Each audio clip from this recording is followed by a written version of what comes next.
Hello, everyone. My name is Gary Gomes. I'm here with you this is January 13th, the day before Makar Sankranthi, which is essentially the New Year celebration for India or the Indian calendar. There's another New Year celebration around April 15th, but this is an important one because this is essentially how we look at the new year. So I'm going to be taking the chart for that um, for that particular year. I'll also look at the chart of Ecuador today. I'm planning on looking at several charts of other countries. In the meanwhile, I just want to share with you something that I'll pull out later on for another broadcast. And this is, I don't know if you can see this well. This is a theremin box. Okay, so this is a musical instrument which you play by not touching it. So this company actually has recently gone out of business, Moog Music, and which is sad, but essentially everything has to end, I guess, at a certain cycle. And I'll be doing some music videos with this and other instruments that I have in my uh, unusual collection. So again, that's something that'll happen at another place at another time. Right now, I'm here to really talk with you about astrology and what's happening in the world and how astrology interacts with you and how astrology interacts with everyone else out there. So, as I said, you can see my keyboards, which were salvaged from a house fire, which I had a few years ago. I don't know how many work, how many don't. And of course, I have Bridgman County. I really don't even know if this works, to be honest. This little guy. Um, so, uh, so we'll do something on a different channel in a different time with these things. But right now, if you want to get in touch with me for a reading, please call me. Please call me or text me at 508-525-0001. Uh, that's my phone number, but it's also a text messaging service which you can contact me through which you can contact me. And Also you can contact me at Gary Gomes G at gmail.com. I teach a variety of Hindu astrology subjects, including cartography, um, birth chart analysis, uh, horary astrology, muhurta, which is electional astrology, and also the subset known as Gemini astrology, in which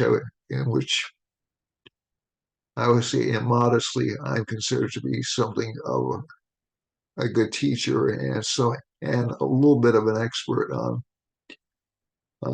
But again, it's not really such a good thing to blow your own horn too much. But just to let you know, Gemini is really, really interesting astrology, by the way. So, without further ado, without further delay, let's get into the chart for the new year and also for the week. And also, I'll be looking at more individual charts around the world as events perk up internationally.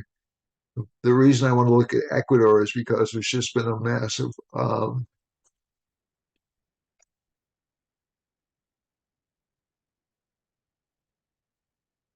uprising in Ecuador, and and the government is very unstable, and it's something I've been talking about for a few months in the astrocartography charts. So at least this is something which is contemporary.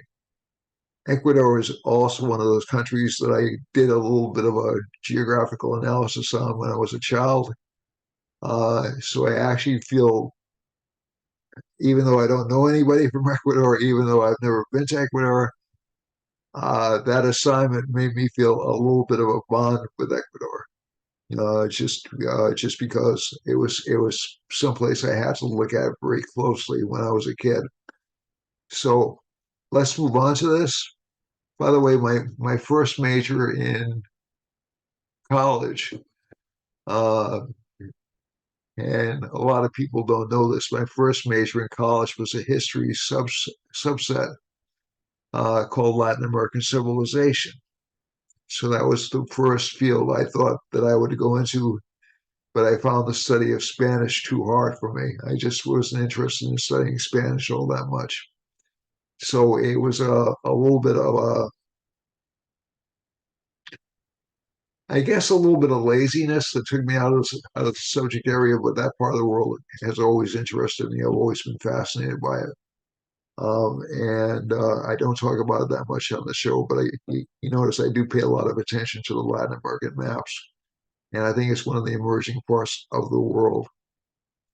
So, without further ado, let's go on to let's look at some charts. Also, if my energy level is a little bit low today, I feel like I'm coming down with a cold. So just to let you know that I am planning on running a show tomorrow with Karazian or Jean Karazian from Lebanon. Um, and we'll look at the year. I'll mostly um, allow him to talk, mainly because I'll have my safe stay. But this is the map for, this is not the map I wanted to pull out. Hold on a second. Pull up the map I wanted to pull out.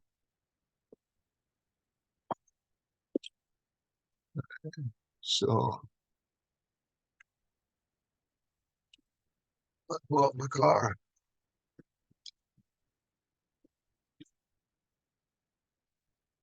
And you'll notice I've done this a few times already.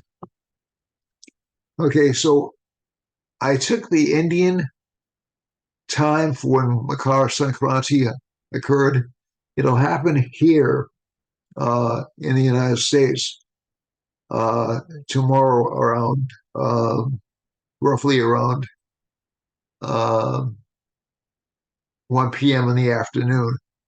In India, it'll happen around 2:45 or 2:52 in the morning. So I just chose India as a preferred spot to draw up the map for. So if we look at this astrology map, oh, by the way, I do want to remind you to um, subscribe, share, and like the map. I also just wanted to give a shout out to the South African Astrological Association. Um, and um, so I was invited by their new uh, administrator to share these videos on their website, and I think I'll be more involved with them over time.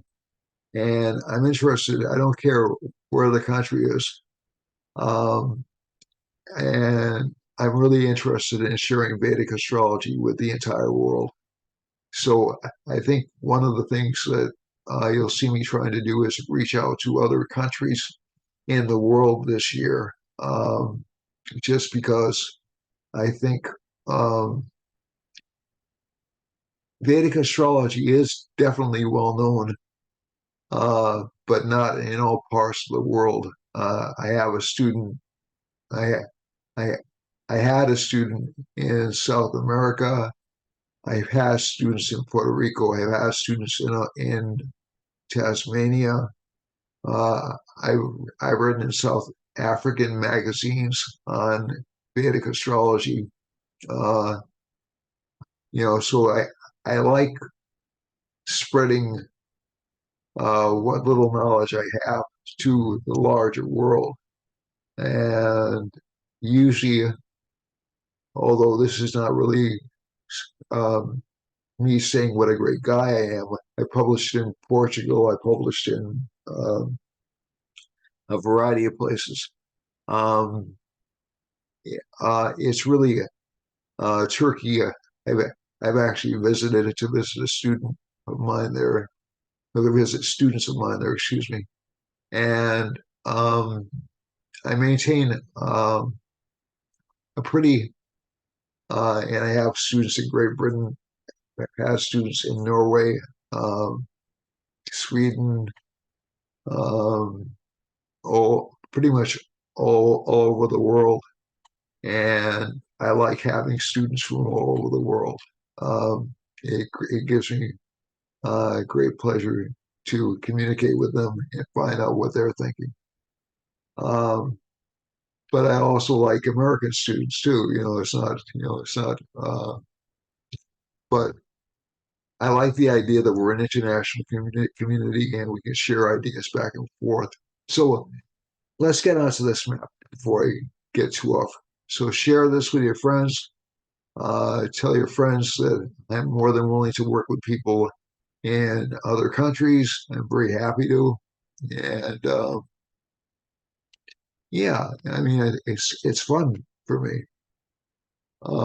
So let's see what's happening with this particular map. So Makar Sankranthi, at least when it starts in India, will have Libra rising. Uh, and this is the year of a dragon too, by the way, which I'll talk about next month uh, because we're not quite there yet. But um, a lot of the focus will be on suppression of money because Saturn's aspecting Venus. Saturn's aspecting the first house and eighth house Lord, and that particular combination is Saturn's the fourth and fifth house Lord. So it creates in Indian astrology what's called a Raj Yoga or a great combination. But Saturn always makes people work harder. It's really sort of one of its traits.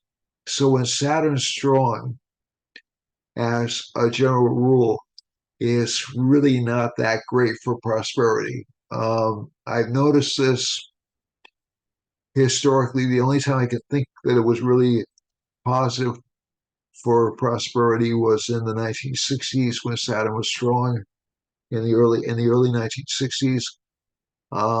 And I think one of the reasons for that was because the United States was in a Mercury major planetary period. Um, and there was a lot of Mercury's in the eighth house in our chart. So there was a lot of uh,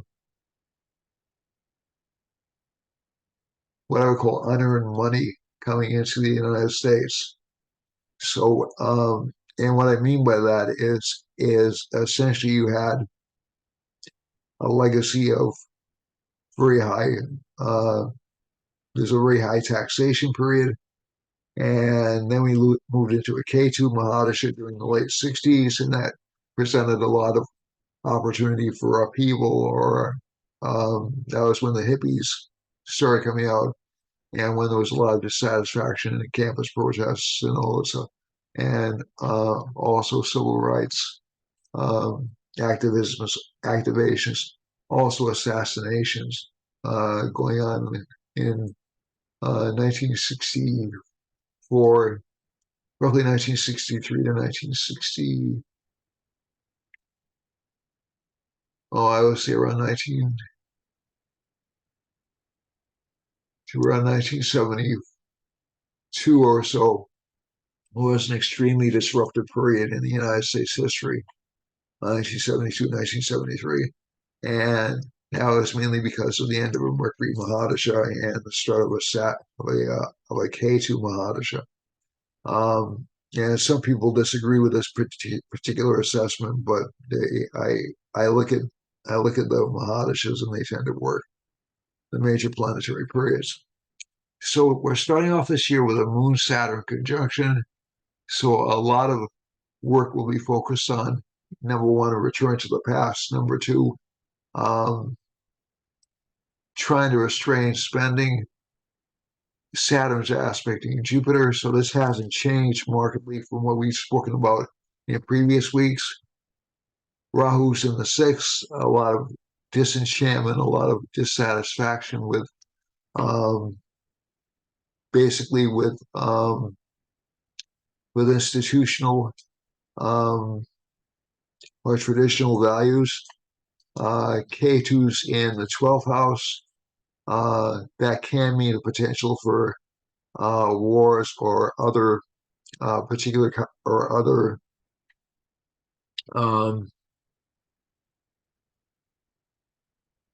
conflicts, even domestic conflicts. And this will get much stronger around the eclipse in April. And I'll talk about the eclipse in April in more detail. So we're going to have two major solar eclipses this year. One's April 8th, and the other one's around October 2nd.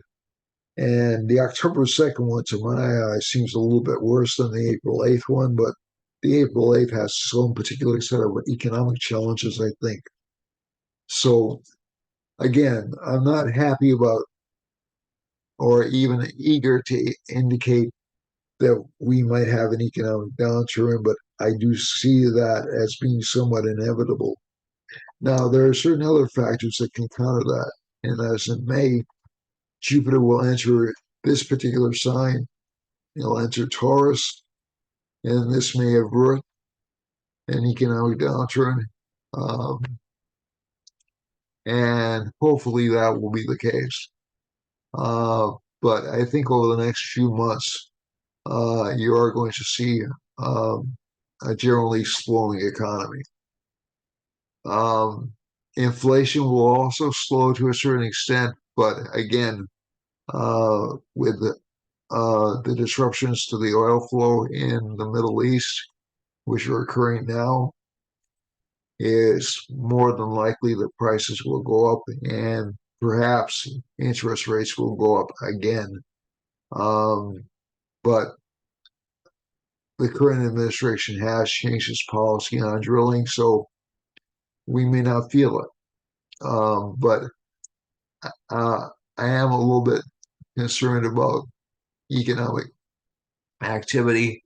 Mars is aspecting the ninth house, so there may be some violence connected with government. Sun, Mars, and Mercury are in the third house.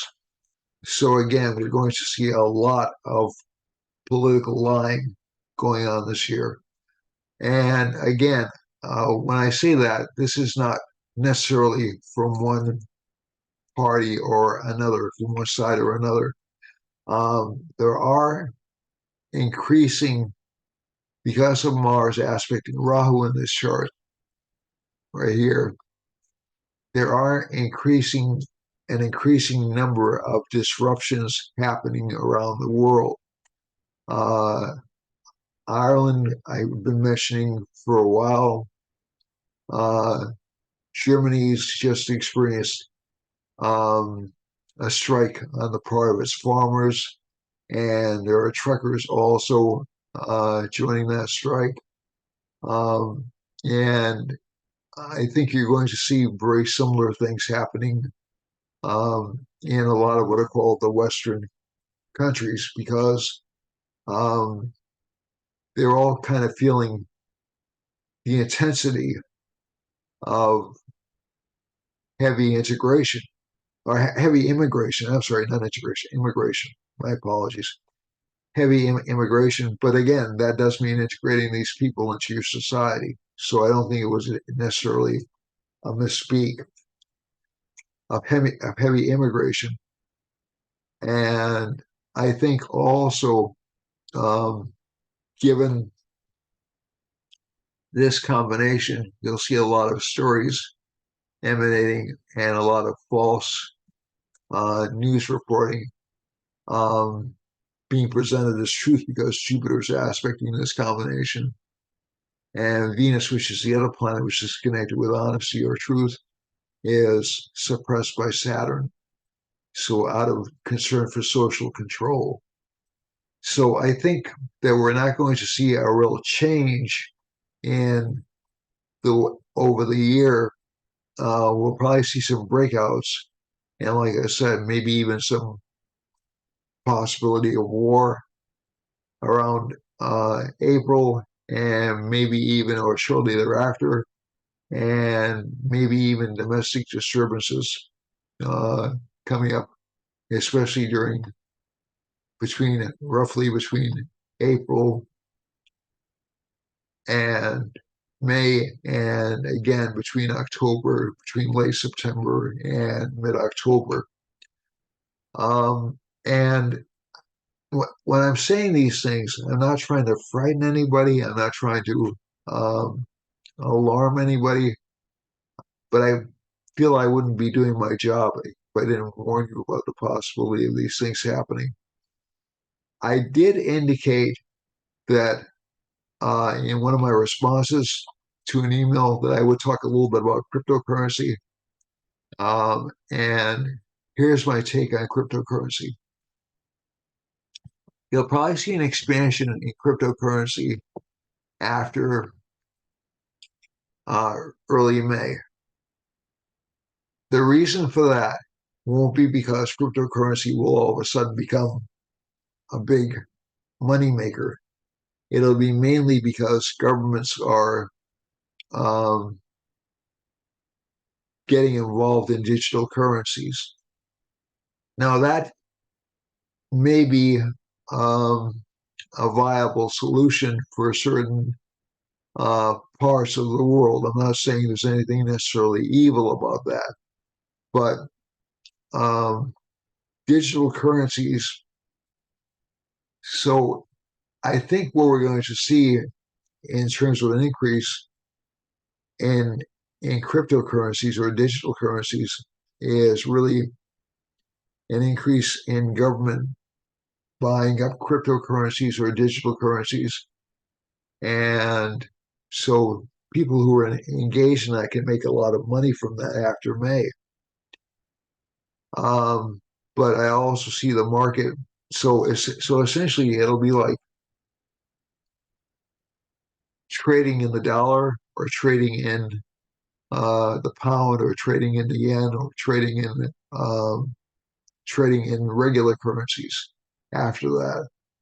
And while there may be a rush of activity for 1 year, uh, is going to, I think the cryptos are going to be inextricably linked to the world economic system within about a year. We'll see how right I am about that, how correct I am about that, whether or not they'll remain an independent source of investment. I don't know much about investing, in all honesty, but I do know that the trend right now is more for government control of currencies and commodities.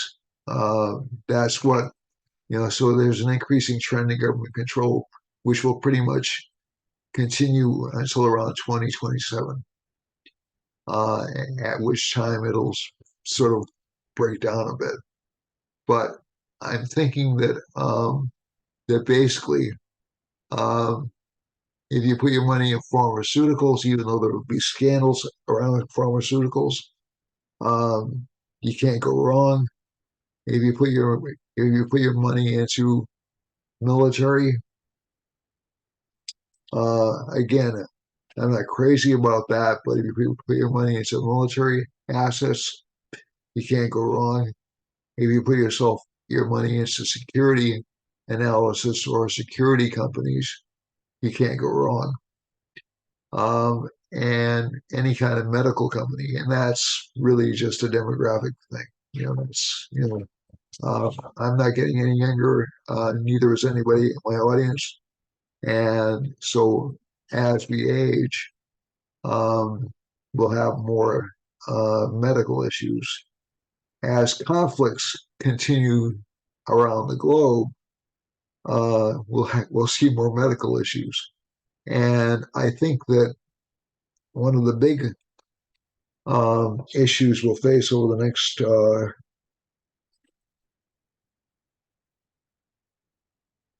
I would say, over the next 5 to 10 years, will be how we're going to manage all the extra money that will be needed to accommodate refugees from various conflicts around the world. That doesn't mean they shouldn't be accommodated or they shouldn't be taken care of, but if we're if a lot of companies are doing this to import cheap labor or are doing it for reasons like that, we're going to see a very high level of a shrinking middle class. So Jupiter will be sort of tracked by Saturn over the next few years. And I'm thinking that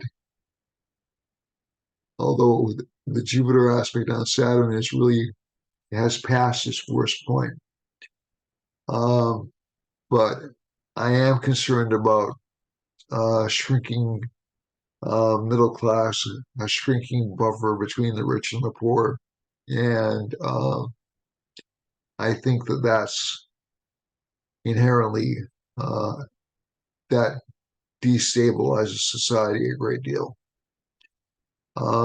You can actually have a functioning society with a very rich and a very poor class. You know, I think that one of the misconceptions is that that's necessary that's necessary for to remain social stability.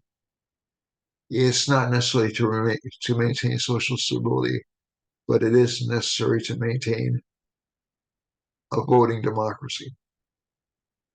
So I think um, that's one of the things I'm most concerned about, and that is the concentration of power into too few people. And like I said, after uh, as happened around 2000 or between 1998 and 2000, we'll see a rapidly expanding economy, and then ultimately um, around 2020,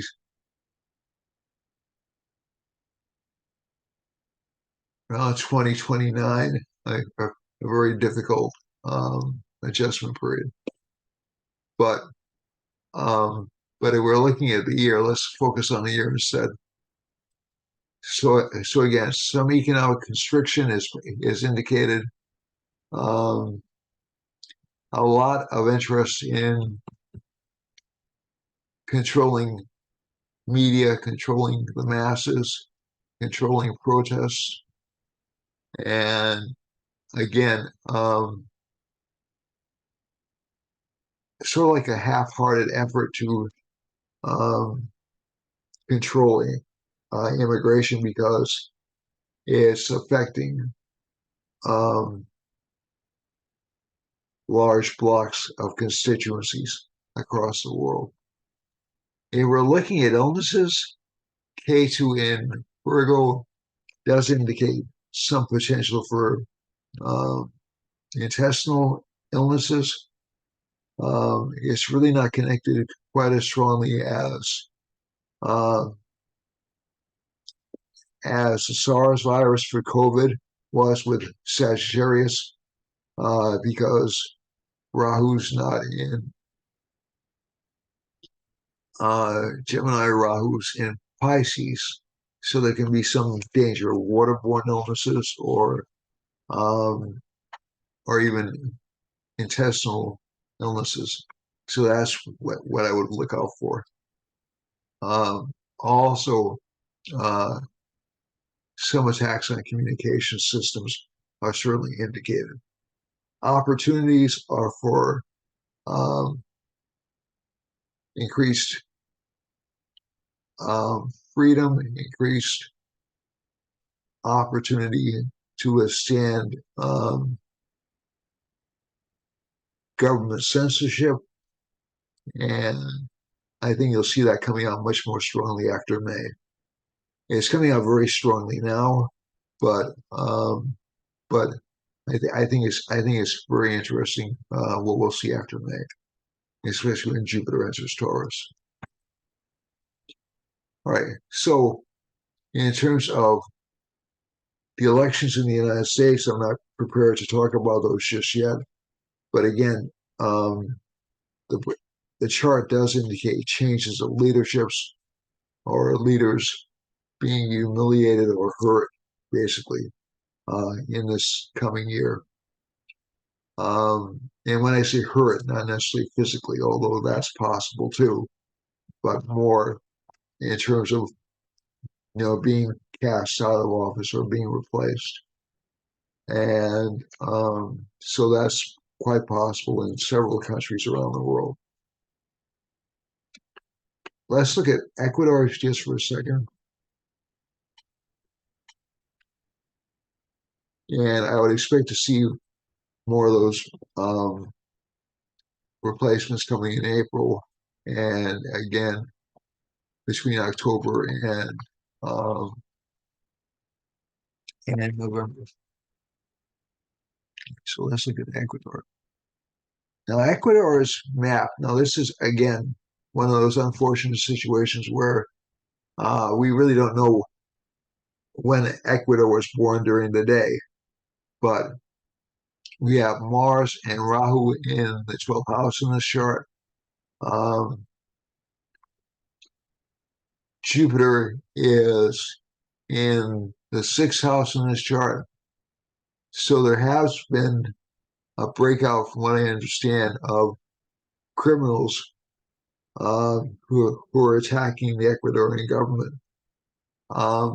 And this makes sense in terms of this particular chart, especially with Jupiter and Ketu being activated by this Mars.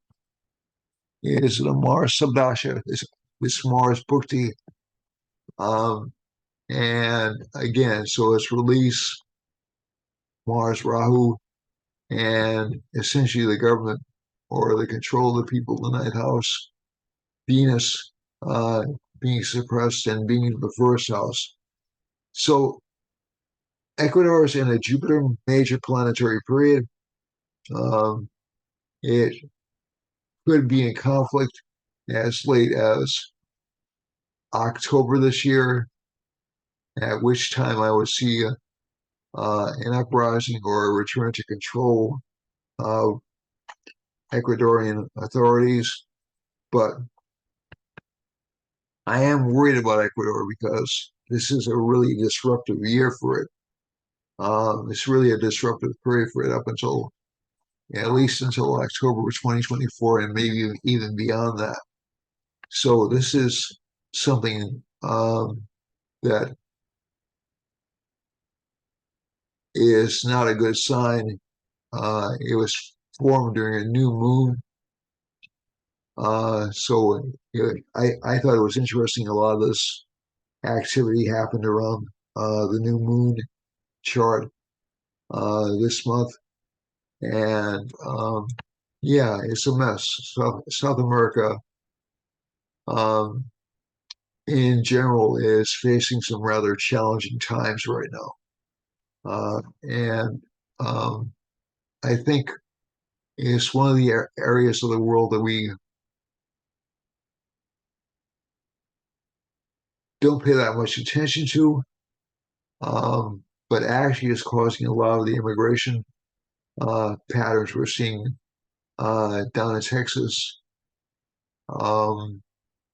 Arizona, New Mexico, Louisiana. So a lot of that's coming from those parts of the world. And this will actually unleash more refugees who are seeking asylum let's say they're probably not going to find it in Venezuela, which is close by. Um, they're probably not going to find it in Peru, which is close by. They're probably going to head north to Mexico or to Central America, and then head into the United States. So this is going to be this will add pressure to the tension the United States is currently feeling. And again, the issue is not necessarily whether or not these people need to be helped, but how do we accommodate all these individuals? How do we do this? And so that's pretty much the problem. So let's look at the chart for individual signs. I'm going to go back to the Makar Sankranthi chart because it's very close to where the planets are right now.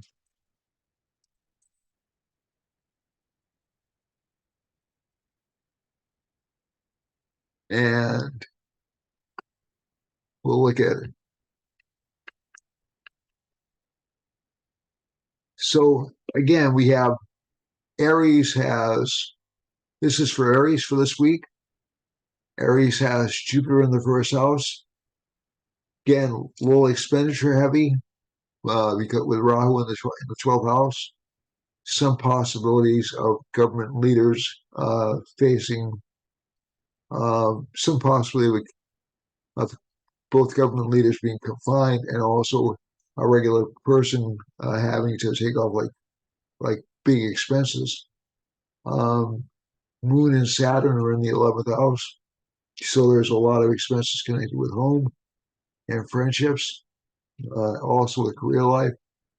Sun, Mars, and Mercury are in the 9th house, so we'll have some problems with bosses um, telling the truth or us being truthful to our bosses, our children being truthful with us.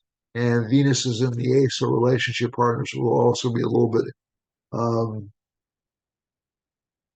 dishonest with us from time to time from this combination. It's actually not a bad chart for Aries. It does focus a lot of focus on the second half of the zodiac, so there'll be a lot of work focus. You'll only have to watch out for enemies at work and maybe some flus or some viruses. For Taurus has um, Rahu in the 11th house. So again, good for potential gains from friends, but also they'll be spent as soon as they're obtained. And this is May 16th to June 16th. I just want to remind you of that. A lot of focus on career life for this sign. Ketu's in the 5th house, so children will be a little bit difficult to deal with, a little bit rambunctious. Venus is in the 7th house, so there's a lot of focus on relationship life for this sign, although Saturn aspecting Venus is not the best combination. It's essentially you might get stuck or isolated in a relationship when you don't want to be. So that's probably why it's a good idea for people to avoid getting in relationships, at least until Venus passes into Sagittarius within about 6 days or so. The other thing is we have, but that'll make us more sensitive or our feelings more easily hurt. The other thing is we have a good combination for control or leadership for Taurus rising or for Taurus sun. And let's see now.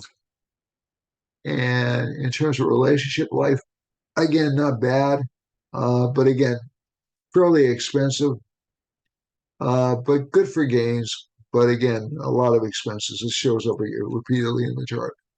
For Gemini, Gemini has Sun, Mars, Mercury, and the 8th and the 7th house. That indicates some difficulty with relationship partners lying or misrepresenting things to us. This also involves business partners as well. So whenever I say relationship partners, it's not just husband and wife or significant other. It's also business partners. Venus is in the sixth house, so that'll give some struggles with luck. You'll have to work doubly hard to get the same results. Saturn's in the ninth house. Bosses will be tough, difficult to deal with, but it will give gains for this particular sign, especially through business partnerships and also through career. So you'll actually get some increased public exposure for the sign over the next few months. But again, there is some worry about health. People with this particular rising sign or sun sign should be careful about, or moon sign should be careful about heart issues or chest issues. And the same is true for Cancer. We'll get there in a second. And also relationship life will seem like it's a struggle until about 3 days or 3 to 4 days are past.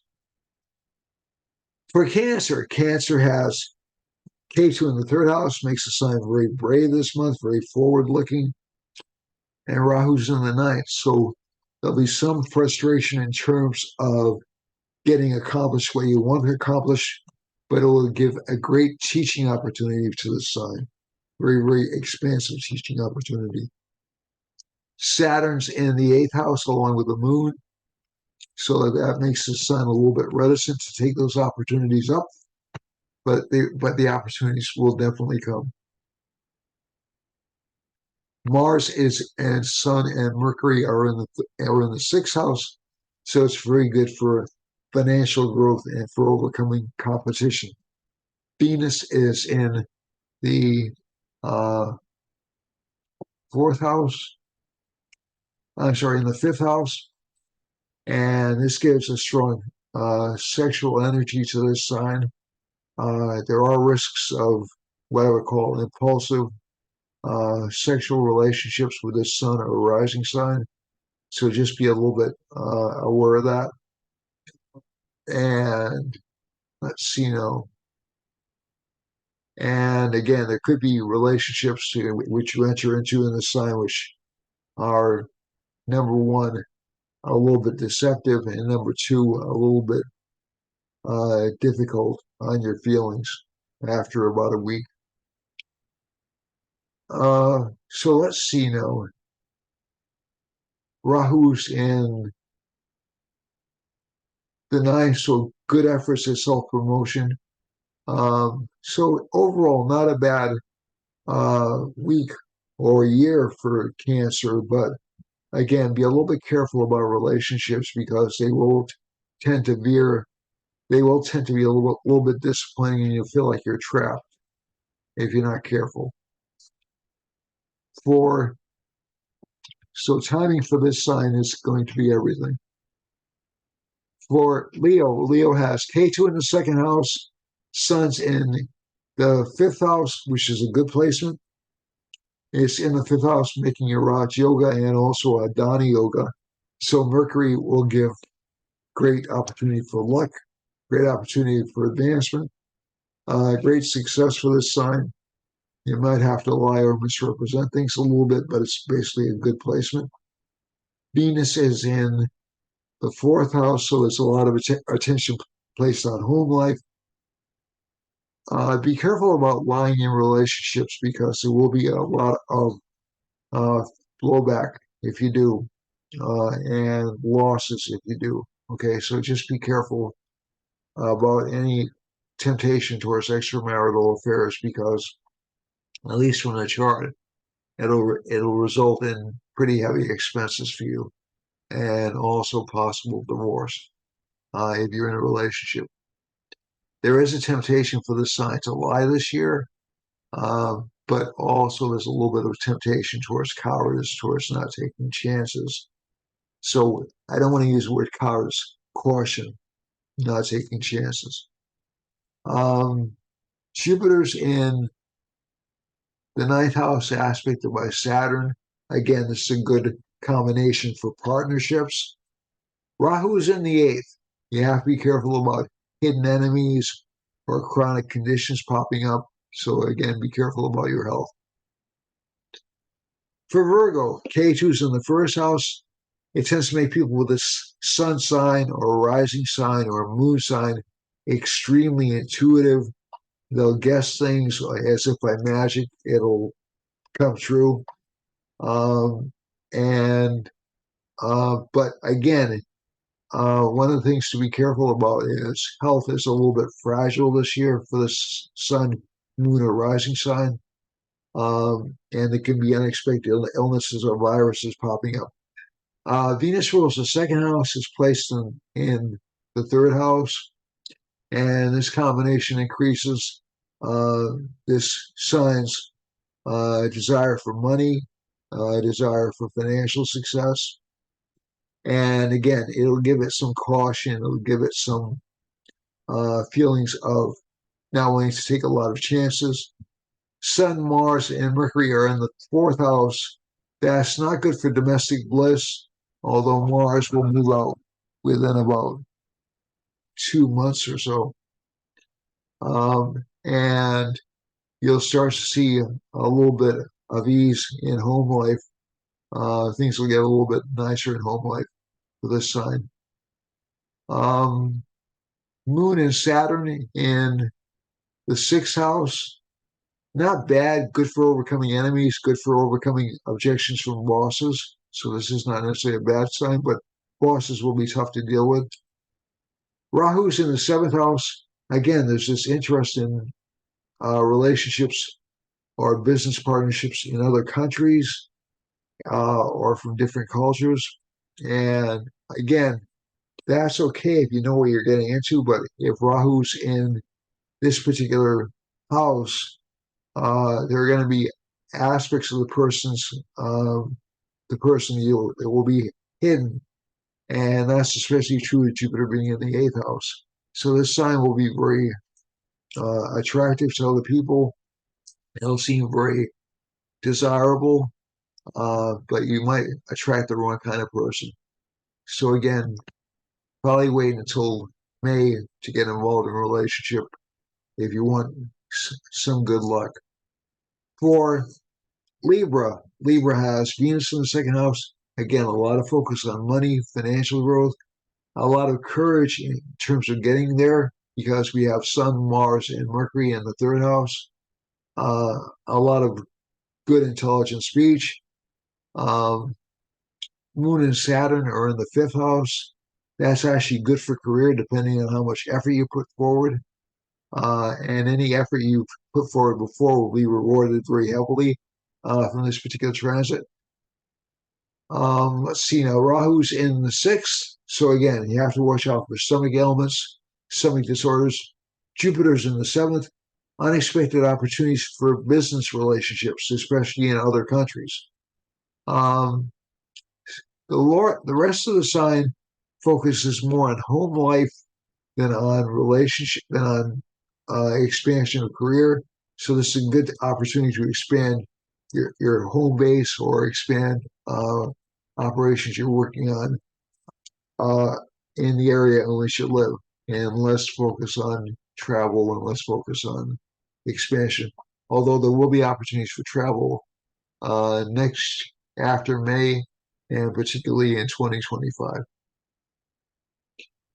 For Scorpio, Venus is in the first house.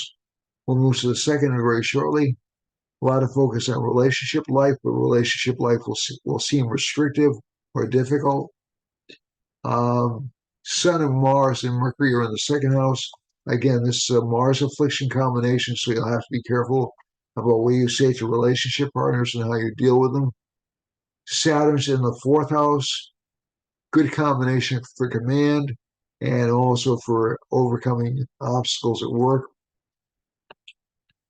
Rahu's in the fifth house. That's good for having rewards coming from past efforts and especially from hard work. K2's in the 11th house. So again, be a little bit leery about friends. Also, one thing I should mention for Libra, be wary of unexpected expenses coming up, especially because of travel or because of vehicles. Okay.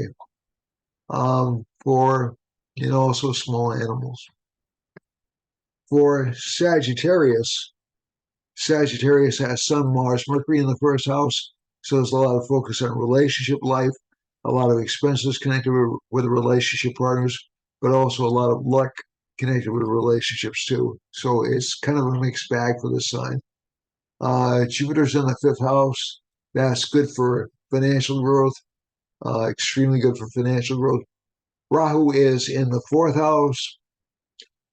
Some disruption at home, some dissatisfaction on the part of relationship partners.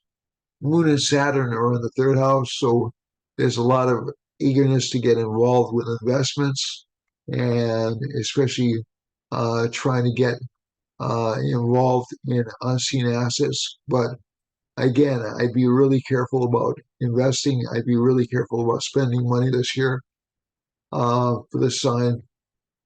For the rest of the chart, K2's in the 10th. So again, work, but no recognition. But again, this isn't necessarily a bad thing. Jupiter aspects the first house. Will protect you pretty much from any downfalls on the job or any setbacks on the job. For Capricorn, we have Mars and Saturn. I'm sorry, Moon and Saturn in the second house, and Sun, Mars, and Mercury in the 12th house. So a lot of expenses connected with investments, bosses, and also with you should see now Mercury. I already looked at Mercury, and lots of expenses connected with travel, bosses, and also with because of relationship partners. So again, there'll be a lot of focus on relationships from this chart. A lot of focus on financial security and stability, but a lot of eagerness towards expanding wealth. Jupiter's in the fourth house, so that's actually good for financial security or stability. It'll move to the fifth within a few months. So actually, this isn't a bad chart for Capricorns. And Jupiter's also aspecting K2, so that'll protect you from opposition at work. For Aquarius, almost done. Moon and Saturn are in the first house, good for leadership. Rahu's in the second house, a little bit boastful, but not bad. Strong desire for gain, for financial gains, but a lot of caution in terms of what you're saying to people. And K2's in the eighth house. So again, there is some potential for relationship partners to overspend. Venus is in the 10th. Career life will be good for this sign. And financial gains will be good for the sign. But again, there'll be a lot of expenses.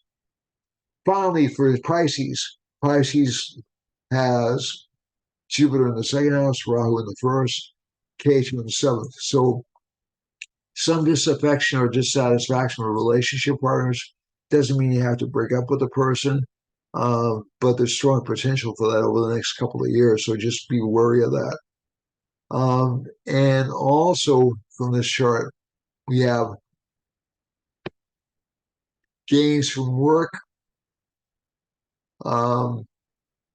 expenses because of romantic involvements and friendships, and finally,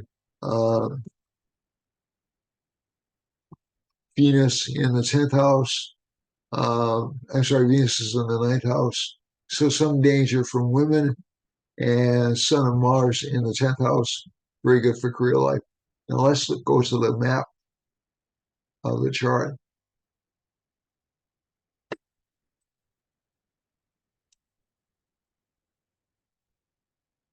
Okay. Let's try to expand it so it's a little clearer to see. All right. So we have, again, these Venus-Moon combinations, Venus-Mercury-Mars combinations. Now Venus-Saturn heading out towards Hawaii and Alaska. So some danger of economic hardship in that part of the world. And also in down by the Cook Islands, I think it is, or Samoa. And there are Mars lines, so still some danger of volcanoes uh, in or near Hawaii and Alaska, some possibly earthquakes. There's a Sun Jupiter line off the coast of the United States. So that, to me, that still indicates, and the Rahu line off the coast as well, intersecting Jupiter. So that can give some scandals to western parts of Canada, and I would even say to California, Washington, and Oregon. Um, Surprisingly enough, Mexico isn't being hit all that strongly by these lines, except for let's see now, except for the Saturn line intersecting a Venus line over here in Louisiana. So that could indicate um, some immigration problems in that part of the country. Um, and also in Mexico, especially down by Nicaragua and Guatemala. And there's a moon line focusing right around a moon's, uh, not Saturn line, but a moon Mercury line. So we're going to hear a lot of news out of Michigan, Ohio, down through Florida, and down into Cuba and down into Central America. Uh, Again, this line is really close to Ecuador. So that's really, we'll be hearing more news out of that part of the world, but not as much as we probably should be. Some potential for flooding in Argentina and Bolivia, and even up here through Colombia and Venezuela. And also, we still have that danger going through Haiti and going through North and South Carolina. Yeah, some danger of violence in Washington, D.C., unfortunately, but also some dishonesty about it. Puerto Rico will be hit by some violence as well. So will Guyana, and so will Brazil and Argentina. And um, some changes or scandals connected with the government in Brazil, Uruguay, and Paraguay. Let's see now. We were over at Jupiter's close to the Azores, so some danger of flooding to the Azores. We have a Saturn line running through Portugal and a Mars line going through Portugal, Spain, up through Libya, down through uh, down close to Mali and down close to Gabon, and also in Ghana. And I think we're going to see something uh, happening in Zimbabwe and South Africa as well over the next few months. So maybe economic issues happening, maybe some violence happening on the west coast of Africa around here. Okay. Um, we have, we got to hurry up. We have a Venus line running through Sweden, Germany, uh, and that's aspected by Saturn. So we're going to continue to see farm disputes, Venus rules farming, and Mercury line running through here. Increased communications around Turkey, Finland, Eastern Europe, Mars activity around central Turkey. So possibly if some earthquakes in central Turkey, uh, maybe even some wars or activity in Sudan and down through Eastern Africa. And there's a Rahu line running up through Saudi Arabia and up through Iran and into Ukraine or next to Ukraine and into Russia. So again, I'm not expecting this part of the world to be stable at all. There's a Jupiter line running up through Afghanistan and Pakistan. Um, and that should indicate some more potential for flooding or disruptions in that part of the world. And we have a Saturn moon line running through Ladakh and Bangladesh, and that indicates to me some financial problems in that part of the world. Finally, as we go over to Japan, more danger of earthquakes throughout Japan, Philippines, even Indonesia, and more government problems in Australia and New Zealand. So that's it for this week. I love you all. Thank you so much for watching. If you want, I ran a little bit over my clock. Hopefully, it didn't reflect that. And I love you all. Take care of yourselves. Remember, this is opportunity time for you who are smart to take opportunities, and don't give up hope. Okay, things will get better soon. Bye bye, everyone. Namaste. Thank you for watching. I love you all. Bye.